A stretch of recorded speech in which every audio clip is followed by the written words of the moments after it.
кто-то ткет ковры, кто-то чеканит, кто-то гончарку делает, кто-то, в свою очередь, витражи.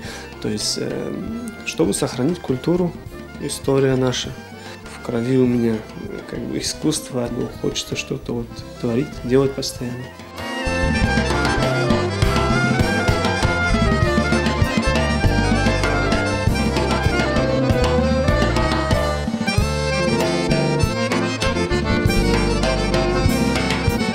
Основа – это кувшин, смысл которого имеет дом. То есть дом, отходящие ветви с элементами гранатов, цветков, гвоздик.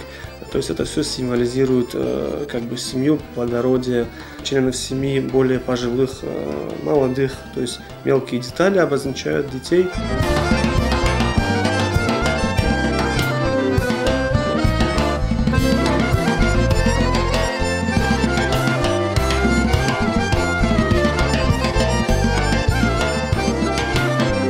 Я еще в возрасте 6 лет вроде бы уже начал требовать отца: давай мне краски, давай холст, буду писать маслом. Он мне как бы объяснял, то есть сначала как бы есть основы, да, фундаментальные какие-то, чтобы построить правильный рисунок, композицию построить.